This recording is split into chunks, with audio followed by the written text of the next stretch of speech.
أحمدك الله حمدا كثيرا مباركا طيبا فيه أصلي وأسلم على حبيبه المصطفى أما بعد أعوذ بالله من الشيطان الرجيم بسم الله الرحمن الرحيم لقد كان لكم في رسول الله أسوة حسنة آمنت بالله صدق الله العظيم أهل السنة وجماعة التوحيد অনুযায়ী কোরআনের নির্দেশ অনুসারে মুহাম্মদুর রাসূলুল্লাহ সাল্লাল্লাহু তাআলা আলাইহি ওয়াসাল্লামের উপরে ভক্তি ভরে অন্তর খুলে মুহাব্বতের সঙ্গে দুরূদ শরীফ পাঠ করুন। আল্লাহুম্মা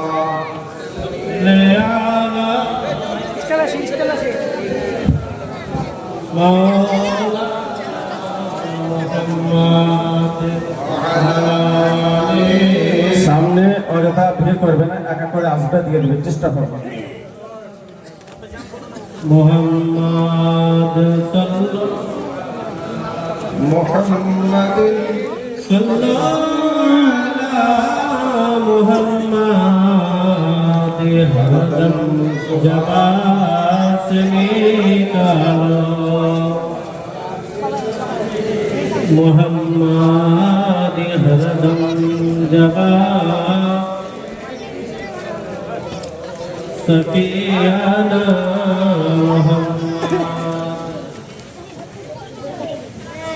বাবু যাদের দেওয়া হয়েছে চলে যাও আর নিয়ে শোনা করো। হ্যাঁ বাবু ভাই আর নিয়ে শোনো মাদ্রাসায় গিয়ে বাবা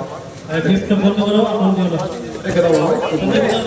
হ্যাঁ আমি 40 মিনিট থেকে 1 ঘন্টা মতো সময় নেব বাবা এই পর্যন্ত সামনে কেউ ডিস্টার্ব করবে না, চলে যাও।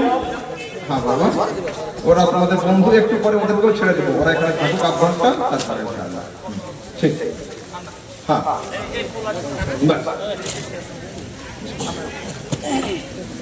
আল্লাহ তাবারক ওয়া তাআলা কোরআনে কারীমের মধ্যে বলছেন লাকাদ কানা লাকুম ফি রাসূলিল্লাহি উসওয়াতুন হাসানাহ। ও পৃথিবীর মানুষ, নিশ্চয় মুহাম্মদ সাল্লাল্লাহু তাআলা আলাইহি ওয়াসাল্লাম হলেন তোমাদের জন্য রোল মডেল। রাসূল আকরাম সাল্লাল্লাহু তাআলা আলাইহি ওয়াসাল্লামের চরিত্র কেমন সরাসরি আসছে ইন্নাকা লাআলা খুলুকিন আযীম।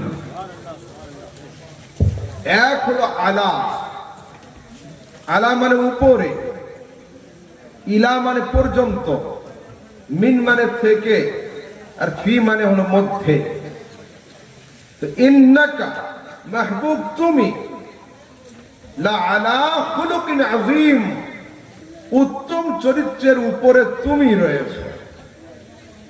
অর্থাৎ মুস্তাফা যেখানে তোমার পায়ের স্পর্শ লাগে সেখান থেকে উত্তম চরিত্র শুরু হয়ে যায়। মাহবুব ইন্নাকা নিশ্চয় তুমি, লাআলা খুলুকিন আযীম উত্তম চরিত্রের উপরে তুমি দাঁড়িয়ে রয়েছো। আয় মাহবুব তোমার পায়ের ঠোকর যেদিকে লেগে যায় উত্তম চরিত্রের দরওয়াজা সেদিকে খুলে দেওয়া হয়। তুমি হলে উত্তম চরিত্রের উপরে। উত্তম চরিত্র কাকে বলে? রাসূল আকরাম সাল্লাল্লাহু তাআলা আলাইহি ওয়াসাল্লাম নবুয়ত প্রকাশের আগে, রিসালাত প্রচারের আগে মক্কার অলিতে গলিতে ঘুরছেন। হঠাৎ করে একটা বাড়ি থেকে আওয়াজ আসছে, ও আর আ। আমার রাসূল আলতো হাতে বাড়ির দরওয়াজা ফাঁক করে তাকিয়েছেন, দেখলেন কৃতদাস হাত দিয়ে জাতা চালাচ্ছে আর মুখ থেকে আওয়াজ করছে ও আর আ। রাসূল আকরাম সাল্লাল্লাহু তাআলা আলাইহি ওয়াসাল্লাম আস্তে আস্তে কাছে গিয়েছেন। বলছেন কি সমস্যা তোমার? আমি এই বাড়ির কৃতদাস, গত 3 দিন থেকে আমার দেহে জ্বর বইছে, কিন্তু যদি আমি বাড়িওয়ালার কাজ না করি তো বাড়িওয়ালা আমাকে বেত্রাঘাত করবে এই জ্বরওয়ালা দেহের উপরে। তো আমি তার মারের ভয়ে কাজ করছি এবং মুখ দিয়ে নিজের দেহের কষ্টকে প্রকাশ করছি। রাসূল আকরাম ওর হাতকে ধরে জাতা থেকে সরিয়ে রেখে নিজের জান্নাতি হাত দিয়ে সারা রাত জাতা চালিয়ে দিয়েছে। ফজর হয়েছে, রাসূল চলে গেছে। দ্বিতীয় দিন রাসূল করিম আবার হাজির হয়েছেন।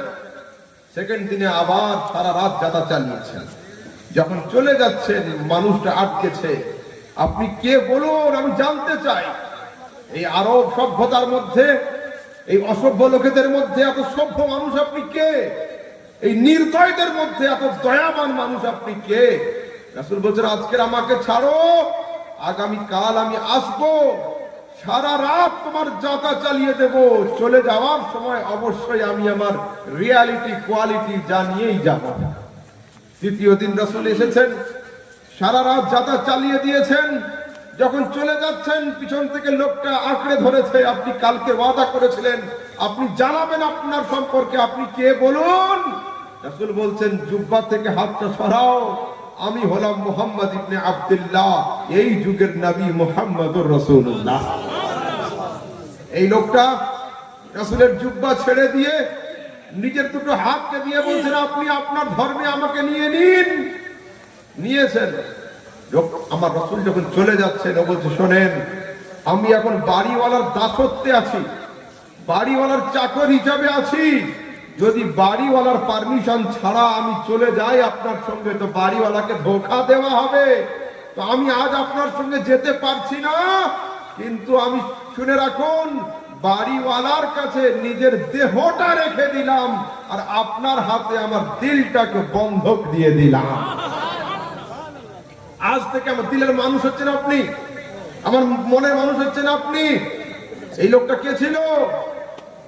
বেলাল রাদিয়াল্লাহু তাআলা আনহু, পারস্যে তার বাড়ি। আমার রাসূল